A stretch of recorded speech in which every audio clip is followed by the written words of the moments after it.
Olá, meu nome é Andreina. Esse trabalho é aqui em prol da disciplina de Teorias da Consciência, e a gente vai fazer um pouco aqui abordar sobre o filósofo e escritor Martin Heidegger, né? Nesse trabalho a gente tomou a liberdade de dividir em alguns tópicos, né? Como a sua ontologia, a ética, a hermenêutica dele, entre outras questões, né? Mas primeiramente a gente vai falar um pouco aqui sobre a vida dele e os pontapés iniciais, né, que levaram ele a se tornar um dos grandes nomes do existencialismo, né? Martin Heidegger, ele nasceu lá no ano de 1889, né, numa cidadezinha chamada Anichen, lá no sudoeste da Alemanha, né? O Heidegger, ele veio de uma família bem católica, né, onde o pai dele, né, ele já desempenhava um papel super importante na igreja católica como sacristão da igreja, né, junto com a sua mãe e seus dois irmãos. Lá quando o Heidegger ele completou 14 anos, aonde ele finalizou seus primeiros estudos da escola, os pais dele matricularam ele em duas escolas jesuítas, né, para que realmente ele pudesse ser inserido no cristianismo. Interessante perceber que logo quando o Heidegger ele foi inserido na escola jesuíta, ele foi apresentado, né, ali aos estudos de Franz Brentano, que dava, né, um conteúdo sobre os diferentes significados de ser em Aristóteles, né. Então foi ali que começou, né, que desencadeou essa vontade, né, de Heidegger em se aprofundar mais no assunto. E logo após, o Heidegger iniciou seus estudos acadêmicos, né, lá por volta dos 20 anos de idade, onde ele teve mais exposição, né, a alguns filósofos e pensadores.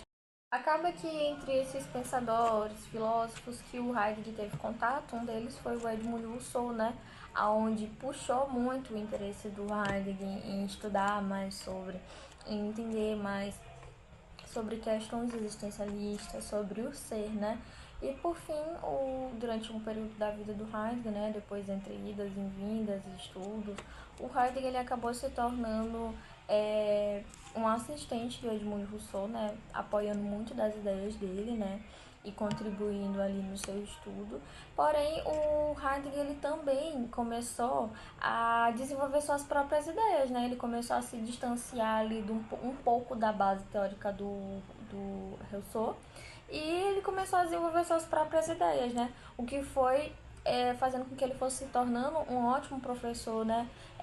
Na universidade, onde ele ganhou um destaque muito grande com isso. Eu trouxe até uma citação, né, que eu coloquei na resenha, que fala assim: Martin Heidegger ele destacou-se por suas interpretações inovadoras de Aristóteles e da filosofia medieval, o que levou a lecionar na Universidade de Marburgo a partir de 1923, onde ocorreram por 5 anos. Durante esse período concluiu sua obra principal, que é o Ser e o Tempo. Depois que o Heidegger ele teve aí, né, a obra dele lançada, né, em Ser e Tempo, ele já era destaque como professor, mas aí ele tomou um destaque muito maior, né, porque ele foi mais conhecido, ele trouxe ali uma visão um pouco diferente do que era sempre abordado. Por fim, né, após a publicação de Ser e Tempo, Heidegger ele teve a oportunidade, né, de se tornar professor sênior no mesmo ano, mas optou por retornar em Freiburg devido à aposentadoria de seu mentor, né, que foi o Edmund Husserl.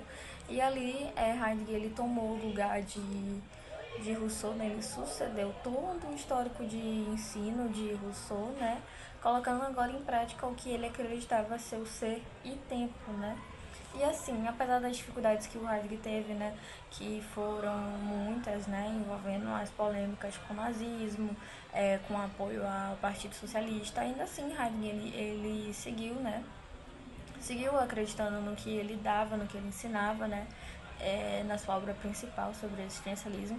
E ele estudou até os últimos anos da vida dele, né, e ele trouxe questões que nós vamos abordar, né, fundamentais como a ontologia, né, a hermenêutica, a ética, e até hoje na psicologia e em alguns outros cursos, Heidegger ele é citado constantemente. Dessa maneira, o ser para a morte para Heidegger causa inevitavelmente uma angústia intrínseca diante o reconhecimento da própria finitude em relação ao tempo, pois causa o questionamento do sentido da sua existência, transformando a sua busca e também as próprias escolhas em uma responsabilidade intransferível, individual, kármica e consequente. Heidegger conceitua como uma análise existenciária uma análise preliminar do ser aí, que considera que a essência do Dasein reside no caráter de existir. A natureza do ser humano não é algo fixo, mas é definida pela forma como ele existe e se projeta no mundo. Ou seja, é uma análise que investiga como o Dasein se entende e se relaciona com o mundo de forma que é explorados os modos fundamentais do ser aí. Para Heidegger, tal análise não deve ser confundida com uma análise ôntica, na qual se trata de escolhas de comportamento e específicas do Dasein da vida cotidiana, como, por exemplo, decidir ser professor, morar numa cidade específica, etc. A análise existenciária demonstra um âmbito ontológico, na qual investiga os existenciários que são os modos básicos do Dasein, como ser no mundo, ser para a morte, ser em, etc. Dessa forma, dentro dos existenciários de Heidegger, o Dasein é ser no mundo, pois o humano não é uma entidade isolada do mundo, já que está sempre em relação com ele, sempre envolvido em um contexto de significados. Também é ser com, na qual destaca que o Dasein é essencialmente um ser com os outros, já que estamos sempre em relação com as outras pessoas, mesmo que sozinhos. É um ser para a morte, na qual é destacada a relação do Dasein com sua finitude, pois o reconhecimento da própria mortalidade é fundamental para a compreensão de si mesmo, além da consciência de que seus projetos pessoais e sua própria existência é limitada pelo tempo. Na obra Ser e Tempo, Heidegger vai se opor radicalmente a essa ideia de análise presente nas ciências modernas, principalmente naquelas que se ocupam do homem como a medicina e a psicologia. Heidegger, de início, ele não pensava em desenvolver na sua teoria um conhecimento que fosse aplicado à clínica ou aplicado à psicoterapia. Os Dasein da vida cotidiana, como, por exemplo, decidir ser professor, morar numa cidade específica, etc. A análise existenciária demonstra um âmbito ontológico, na qual investiga os existenciários que são os modos básicos do Dasein, como ser no mundo, ser para a morte, ser em, etc. Dessa forma, dentro dos existenciários de Heidegger, o Dasein é ser no mundo, pois o humano não é uma entidade isolada do mundo, já que está sempre em relação com ele, sempre envolvido em um contexto de significados. Também é ser com, na qual destaca que o Dasein é essencialmente um ser com os outros, já que estamos sempre em relação com as outras pessoas, mesmo que sozinhos. É um ser para a morte, na qual é destacada a relação do Dasein com sua finitude, pois o reconhecimento da própria mortalidade é fundamental para a compreensão de si mesmo, além da consciência de que seus projetos pessoais e sua própria existência é limitada pelo tempo. Na obra Ser e Tempo, Heidegger vai se opor radicalmente a essa ideia de análise presente nas ciências modernas, principalmente naquelas que se ocupam do homem como a medicina e a psicologia. Heidegger, de início, ele não pensava em desenvolver na sua teoria um conhecimento que fosse aplicado à clínica ou aplicado à psicoterapia. A sua preocupação era mais o ser e a existência humana. Em consequência disso, vai surgir a desensanálise, proposta por Boss, que vai ser um tipo de exercício ôntico ali na analítica ontológica da psicoterapia. Então, a desensanálise, ela vai se apropriar de alguns conhecimentos de Heidegger e vai desenvolver essa fenomenologia existencial, que vai propor um novo modo de compreender o homem, o seu adoecer e a clínica. Então, Boss vai partir do Dasein, do ser aí, de Heidegger, que é onde ele vai falar que nós somos seres lançados no mundo, não escolhemos onde vamos nascer, em que momento histórico ou período econômico vamos nascer, ou o cultura e o país que vamos estar inseridos. Ou seja, ao mesmo tempo que temos muitas possibilidades, somos também um ser de falta. Então, nascemos no vazio e convivemos com o vazio. Então, para Heidegger, não existe o homem e o mundo separados. Ele é com o mundo e é na relação com o outro, além de ser um ser no tempo. Então, para Boss, a desensanálise na clínica vai ser o homem na sua relação com os outros. Ele vai ter o seu mundo relacionado com o momento histórico que ele vive, com a família que ele veio inserir, com a maneira que ele for significando todas as suas experiências ao longo da vida. Então, a referência do terapeuta nesse tipo de abordagem vai entender o paciente a partir das suas vivências e o considerando ser no mundo. Ele vai à procura a busca pelo significado e pelo sentido, considerando o homem um ser em constante processo de transformação, um homem completo, um ser que está no tempo, tem um passado, um presente e que vai se projetar para um futuro e é constituído nas suas relações.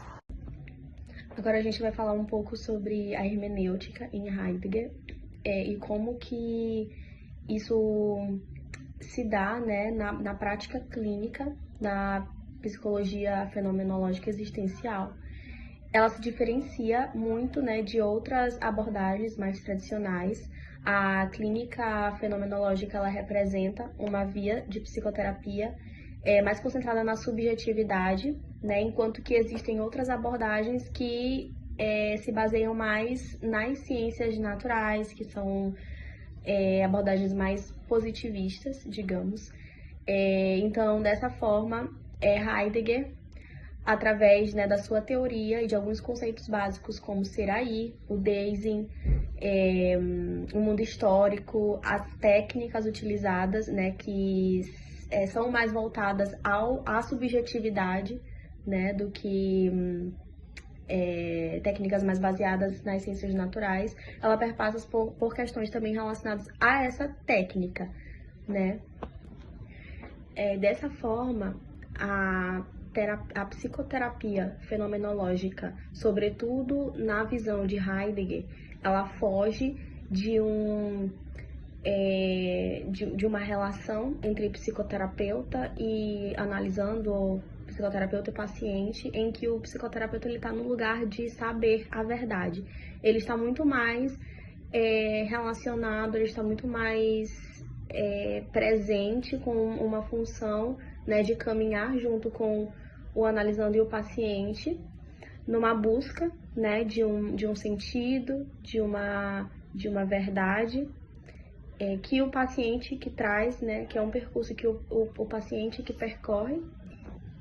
Então, dessa forma, na clínica fenomenológica existencial, sobretudo na visão de Heidegger, existe uma crítica em relação a essas teorias tradicionais, né, que colocam a hermenêutica como uma atividade que visa captar um significado fixo e definitivo.